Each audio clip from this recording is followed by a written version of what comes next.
Good morning. Happy new moon in Scorpio.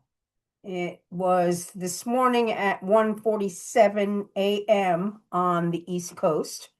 It is now for me on the East Coast, 8:16 in the morning, so it's been a little time. However, in a new moon cycle, it's the seed of what is to come over the next 2 weeks, of which we'll complete at the full moon. So this is a big new moon. It is we've been dealing with this Scorpio archetype for some time now. We've had all the inner planets come through and we're changing ourselves from the inside. So I really want to just pull up the chart and show you what it is that I see.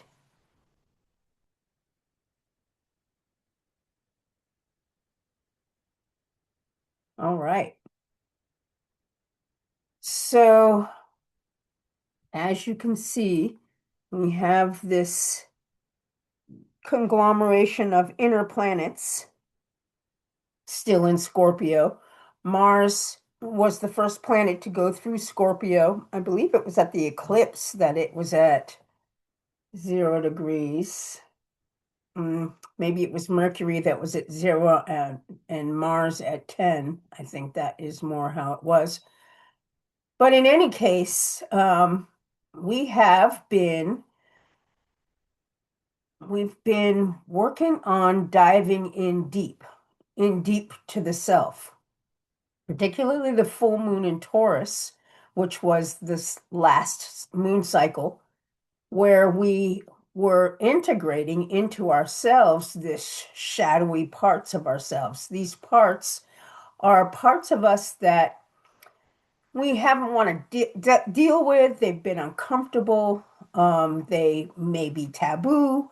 They may have either come from inside of us or outside, but were not accepted by the external world. And so we push that stuff down, and this is this subconscious. And they're generally um, around fear, like fear of being exposed, fear.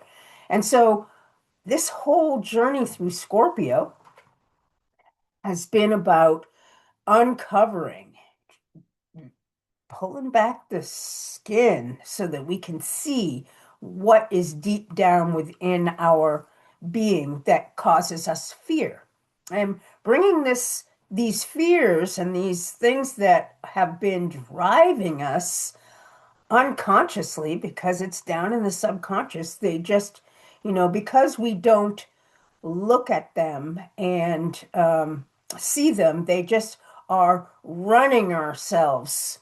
They just run us on this subconscious level. So we have particular behaviors, fears, and different complexes and things that are running in our psychology that we're just unaware of.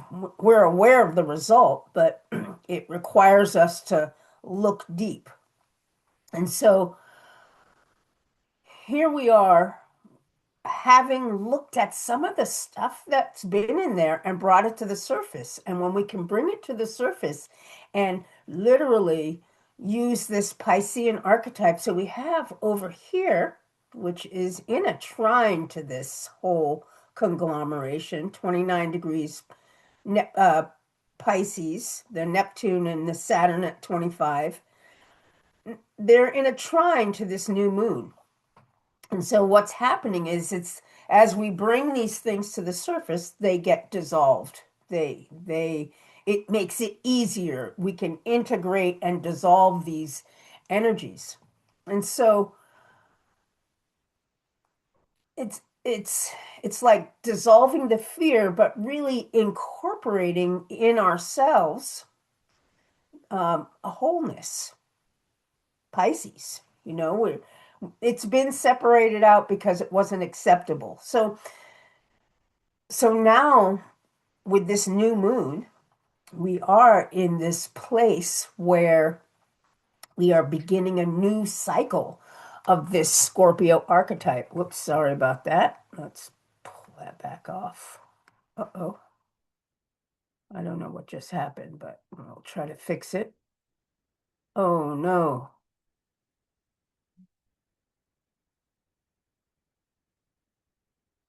Sorry about that. I'm not sure what happened. I touched something. Okay, we're back. Um, where was I? Okay, so in this Scorpio energy, we have a spectrum of energy. We have this fear, and which leads us to this like holding on to this fear and pushing it down into the subconscious. So we have these subconscious fears and these attachments to things. And then on the other side of Scorpio, we have empowerment. And empowerment happens when we integrate that shadow. And so that's what's happening in this last moon cycle, the full moon in Taurus. We begin to integrate some of our shadow qualities. And as a result, we have now a new cycle of empowerment. And this is what I called my moon report on my Substack account, which I will link in the comments below when YouTube has finished arranging it. Um, but that's what's happening. Now, we have Mercury here.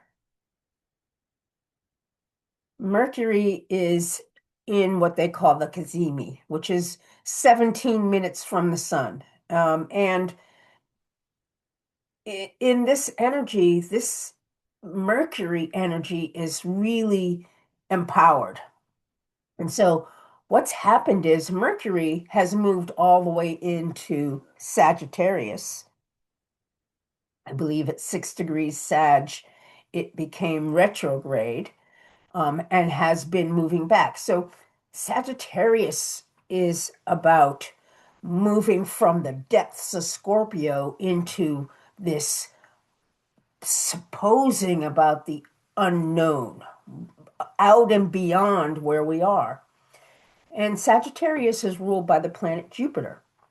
And so Jupiter up here is in Cancer right now, and we'll get to that. But in this energy of Jupiter, Sagittarius, so it's like the opposite energy of Mercury. And Mercury is about the um, immediate consciousness. It's about what we're seeing, what we're hearing, what we're tasting and smelling, what we feel. It's coming in. It's like the empirical world being brought in through the senses. And it gives us knowledge. It gives us um, an awareness of our surroundings. And in Jupiter, with Jupiter or the Sagittarius archetype, this is the other side of the brain. Okay, so the Mercury is the left brain, Jupiter is the right brain, and the right brain works on a very different mechanism. It takes in information, and where there are gaps in that information, the right brain fills that in so that we have this completed understanding of the world around us. Now, the thing about it is that all of us have a different Mercury. We all live in different places, we've had different experiences, and therefore our beliefs are also different. And so while Mercury was in Sagittarius, we were aligning our inner worlds with this belief structure, this idea of going beyond to discover what our truths are. Now that it's gone retrograde, it's carrying that information back into this new moon in Scorpio. And so Mercury here has aligned with the consciousness of the depths and the beginning of this energy of moving up and beyond. I always like to say the arrow points up and beyond, uh, to the right, the arrow of Sag. And yeah, so this energy is of this Kazemi new moon is an empowerment energy that is helping our consciousness and our beingness to move up and beyond where we've been. So this is a very empowering new moon. Now, I want to go to this opposition because the opposition and both the moon already is past this opposition very shortly after 1:47 this morning. The moon moved into the 29-degree mark. Tomorrow, the sun will be here. And this energy of Uranus is the energy to break free from our limitations. It comes after Capricorn, which can be the structure that has held us in a place. And the energy with Capricorn is like we build these structures to keep ourselves safe, but after a time we grow and we're beyond this structure, and it's like pushing up against us. It becomes a limitation. So, like the Scorpio has two sides, so does the Capricorn. I mean, everything really does, duality. And so this um, energy of Uranus is to break apart these limitations and to move us beyond in our consciousness. So Uranus is the long-term memory. It's the higher octave of Mercury. Mercury is like the here and now, what we're experiencing, and it holds the short-term memory of what happened yesterday and a week ago and all of these things so that we can keep a hold of what the reality is doing. And Uranus can be lifetimes back, and it's an outer planet, so it's the consciousness of the collective as well. And in the sign of Taurus, we're talking about how we survive. And it's about what we need. It's about embodying these external belief structures. Now, Uranus has been in Mercury where we've been fracturing the consciousness. We're breaking apart the consciousness because our consciousness is limited. We've been limited to be living in our societal structure where it is externally held these particular beliefs and truths and how the reality is. And humanity has gotten to a point where we're moving beyond that. We are in a cycle of evolution. We're changing, we're growing. I know each one of us can feel it on a different on all kinds of levels, depending where we are in our consciousness. And this Uranus is basically telling us that we have to break free from a particular value system. And the value system that we're breaking free from is the values of the society that is collapsing around us. And so, oftentimes, and this is what I've been writing about, all the values are um, linked to this external world. But then there's this personal values, like how do we value ourselves? And for anybody that's got a lot of Virgo in their chart, there is this energy of not really valuing ourselves the way that we could. We don't feel good enough. We're less than perfect. We are working so hard to try to perfect ourselves, or the very opposite. We just, are drugging and drinking and doing all of the things to dissociate from this feeling of lack. So this Uranus has retrograded back into Taurus. Now we've had the energy of breaking apart some of the consciousness, and now it has to go back and really break free from any residue of value structure that has been limiting to us. Um, and so that energy is opposing this new energy that's coming in. Now, part of what's been brought up to the surface is this energy that we really have inherent value. All of us does. Now, we're all on a different path, a different journey, and we've been in this societal structure that wants us to all do the same thing. You know, we all work ourselves to death and try to maintain this whole system. I like to call it keeping up with the Joneses, but you know, you have to have a nice house and a beautiful lawn and you know, all the things, drive a nice car. These are the values of the external world, and we work really hard to maintain those.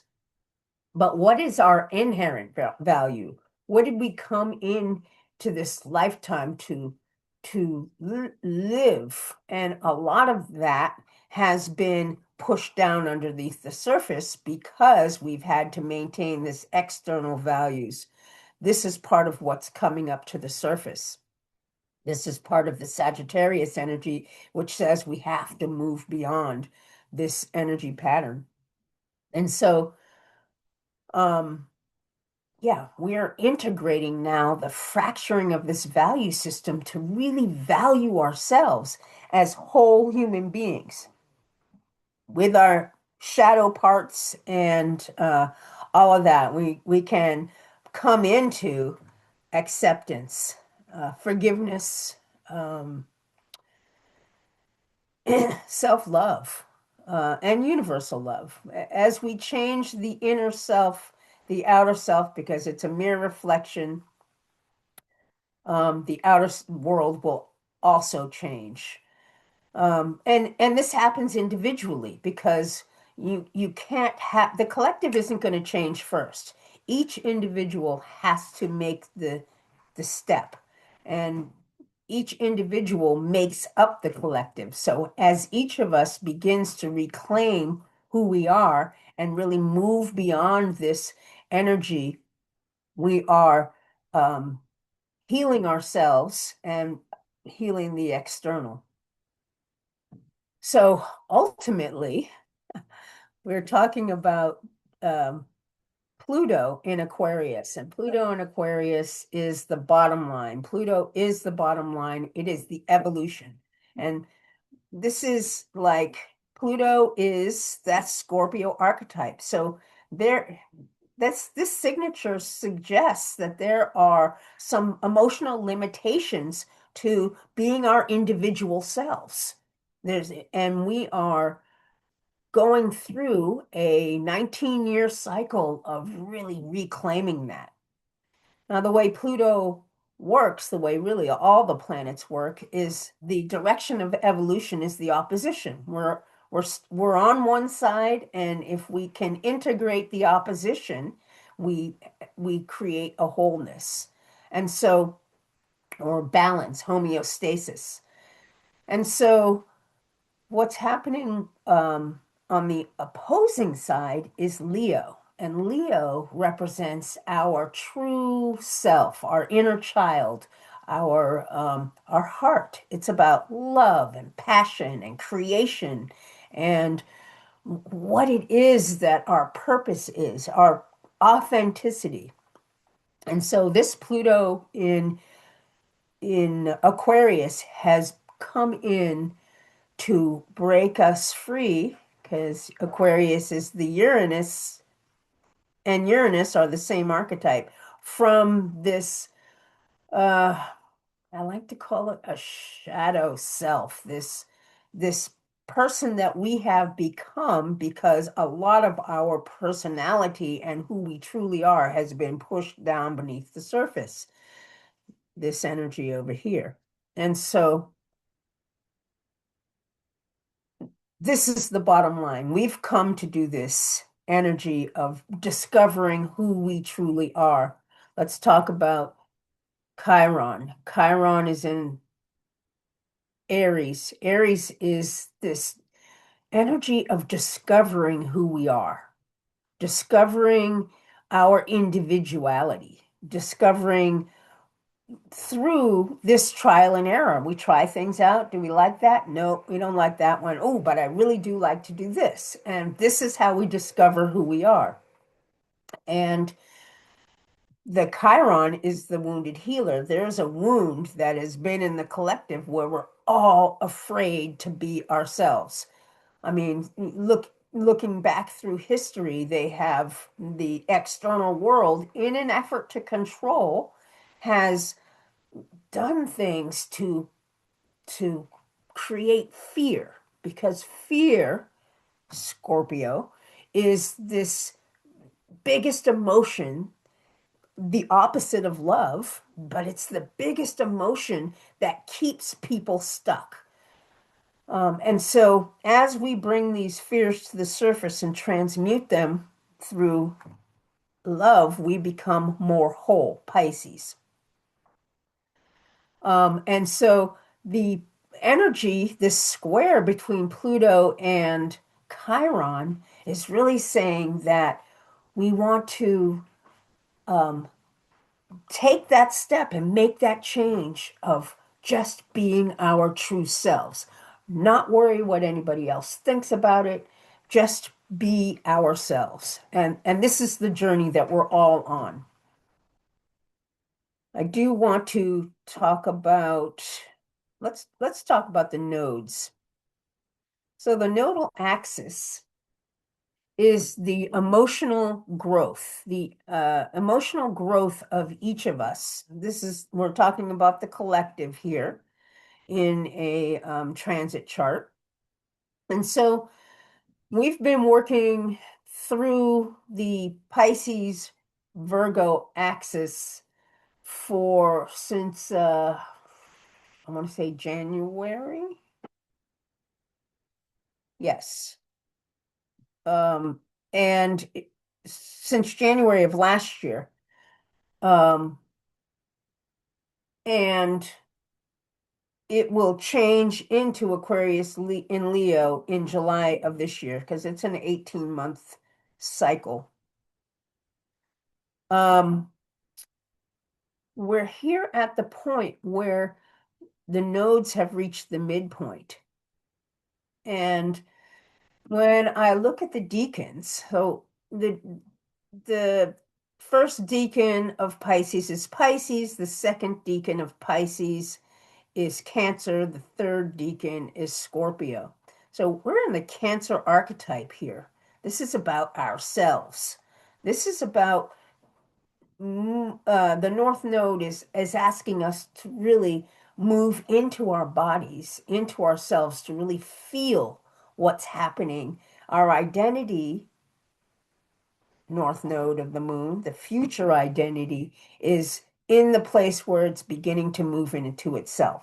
Now, I find that interesting because of this opposition here between these planets in Scorpio and this Uranus in Taurus, which is also asking us to break free of this external values and really come into our own value, our own truth. And the North Node is supporting that. South Node then is in the second decan of Virgo, which would be Capricorn. And this is where we are letting go of the external structure, the Capricorn that we're breaking free from. So the South Node in Virgo says that our past identity has been very linked up to not feeling good enough, to this energy of hierarchy. And I say hierarchy because Pisces is the whole and Virgo would be the parts, the little in details. And it's not that any of this detail learning has been incorrect. It's just that we are completing that energy and coming back into wholeness.